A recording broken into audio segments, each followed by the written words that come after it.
19 years in the same relationship. There was never a problem. There was never an argument. There was nothing. It was just all gossip and rumor.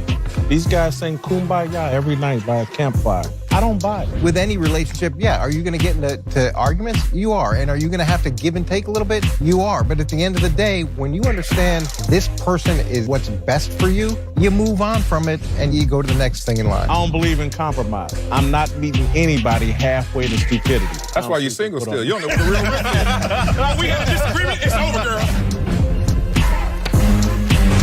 All right, welcome back. Whitlock and Wiley, Eric Mangini, and TJ Houshmandzadeh are back. Time for a big story. Let's move to Pittsburgh, where it looks like the Steelers may be softening their stance about Antonio Brown. A couple of weeks ago, owner Art Rooney said it was hard to envision Brown being back with the team, but now Rooney says they'd have to sit down and figure some things out. Meanwhile, his teammate, Brown's teammate, Marquise Pouncey, says Brown and Big Ben should be able to set aside their differences. You can't tell me a good phone conversation or sit down can't get things right, man. And, they're the best duo in Steeler history. I mean, you don't want to talk to two Hall of Famers that don't play with each other and did so much together. I just don't understand what football and team is anymore. You know what I mean? So. All right, it could be just a coincidence, but this morning, Brown tweeted, quote, open for business. Yes, yes. I don't know. That sounds like he's open to leaving, or I'm not sure. But look, I'm of the opinion they need to be open to moving on from Antonio Brown. He and Big Ben, I think, at this point are oil and water, and I hear Marquise Pouncey putting some pressure, in my opinion, on Big Ben to make peace here. And maybe the organization wants him to make peace so that it will enhance Antonio Brown's trade value. Because if everybody knows what they're getting rid of him, he has less trade value. If they can create the belief that, we're going to try to retain him, his value goes up.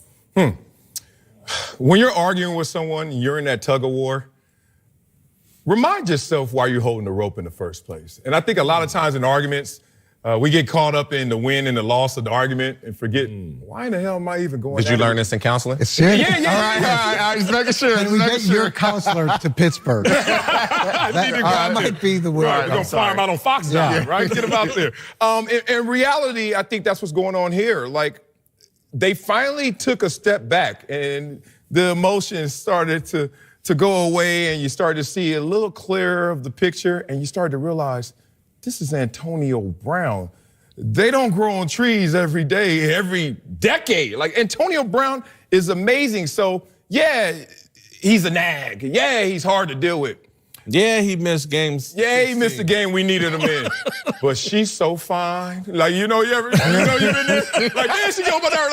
And then you just look at that picture. And Damn, she look good. You want to know how good she looked? Since 2010, let's see how fine this girl is. Since 2010, Antonio Brown, what's them ones over there doing in terms of, you're first in receptions, first receiving yards, and first in touchdowns, all receivers since you got in the league? That's fine. Why didn't they put headaches up there? He's first in that, too. Hey, we'll deal with it. Behind OBJ. We'll deal with it. My point is, I think they're coming to the realization and to the understanding that we shouldn't let this go unless we exhaust all options. Smart play.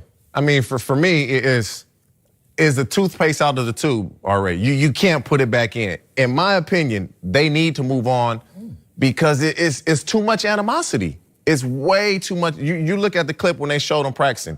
Everybody has their jersey and their shoulder pads on. He got his sweater on, yellow and white with 8 and a 4. He was the only one dressed like that. And it's because of who he is, and coaches kind of let you get away with certain things when you are that dude. But AB has all the power. If he wants to go back to Pittsburgh, he's going to be in Pittsburgh. If he wants to leave Pittsburgh, he's leaving. He pretty much can do what he wants to do because Pouncey knows how good he is. Yeah. His ability is second to none, but I just don't believe him and Ben can make this work. Once Ben, when they lost to Denver, said, I should have thrown all 4 balls to Juju, that was it. Then you come out I don't think you can rectify that. I don't think you can mend that fence. And to me, open for business to me is like, man, I got to get out of here, man. Well, I think Le'Veon Bell learned that showed us that the organization has the power.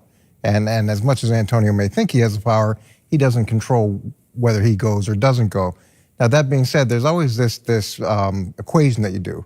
how productive is a guy and how big a headache he is. And as long as his production is here and the headaches are here, you move on with them. You deal with those things.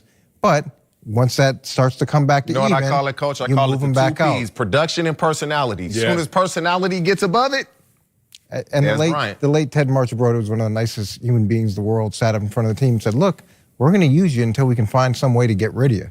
And he'd tell the guys who were problems that's what was going to happen. He did it in the nicest possible way, and that's the equation.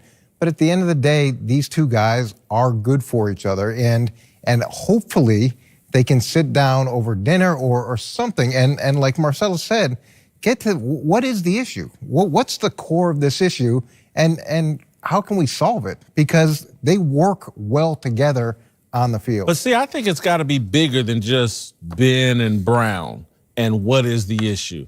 If I'm the Steelers, I'm asking, what's the issue with my team? I have more talent than the New England Patriots.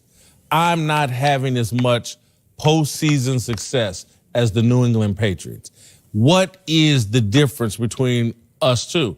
And I think Antonio Brown is at the foundation of what's the difference between these two. And it's reliability. why can't it be Big Ben?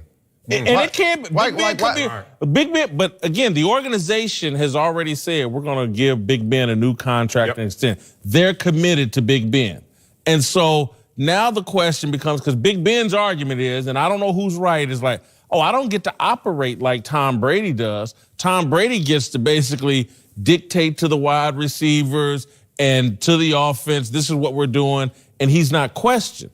I question Antonio Brown in any kind of way. He flies off the handle. He skips practices. He's not as reliable. And maybe Juju Schuster-Smith, he gets upset if I feed him the ball too much. Maybe removing Antonio Brown and putting a different receiver in there and elevating Juju to the number one, maybe that's a better solution for the Steelers. I don't want to waste this moment. We got a man here who was in New England, won 3 championships with them. Just in contrast, what's the difference between New England and their success and that system and everything, the culture, and what you're seeing from a very talented Pittsburgh team that's underachieving? Well, first of all, Tom Brady doesn't call anybody out. I mean, over the course of his 19 years, how many times have you ever heard him say, hey, this receiver... Privately? No, publicly. No, publicly he doesn't. Right. No, but and look, Tom Brady is inherently coachable. No matter, and everybody in that room is you all operate the same. You are all exposed to the same level of coaching, the same level of scrutiny, and to Tom's credit, with success, with fame, with money, with all the things he has, he takes that coaching. And there's a selflessness that permeates the team, where you're going to do your job. And you're gonna make sure that you do it as well as you possibly can, regardless of your stats. So if that means you're a box safety and you've got to play cover 2, you got to play the deep part of the field, that's what you do, and you accept it for the greater good.